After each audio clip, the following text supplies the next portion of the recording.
And the Brighouse Club at that time used to run day trips, perhaps 4 a month, something like 4 a year perhaps, to different parts of Yorkshire or Lincolnshire, so that the anglers who didn't have transport could go and fish on a different river or canal. And the club hired a coach. In this case it was from a firm called Charlie Woods, which is well known in Brighouse. It's now a taxi firm. But it was a super luxury coach he had. And we got on the coach that morning and all the fishing tackle goes into the boot and the rods go on the racks because they're more valuable inside. And one of the anglers came that morning to fish and he brought his bag of maggots. Now then, in those days maggots went into a cloth bag.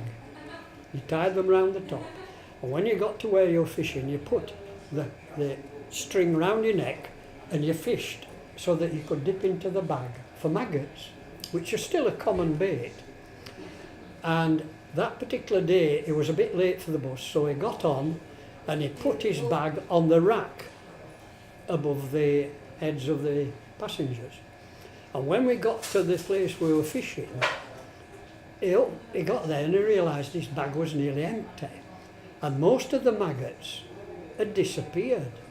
Now then, any angler who deals with maggots knows that if you put a maggot somewhere on the floor or anywhere else, it immediately goes for somewhere dark and it disappears into a crevice or something. And all these maggots had disappeared, so nobody thought any more about it. Now then, a couple of weeks later, that same coach firm took the old people's outing from Brighouse to the coast. And coming back, it rained and the windows all misted up. And the driver, very proud of his new coach, informed the passengers that he'd got the new ventilation system in this bus. And if they turned a little knob over each seat, it would allow fresh air to come in.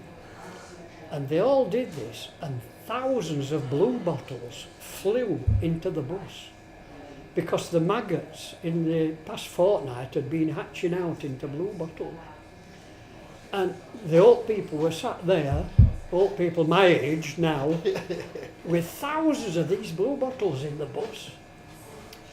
And when they got back, there was uproar. Now then, that coach firm was called Charlie Woods. And we never went with them again, he wouldn't have us. We had to change coach firms to the other local firm, which was called Davison's. And he'd never have us in his bus again.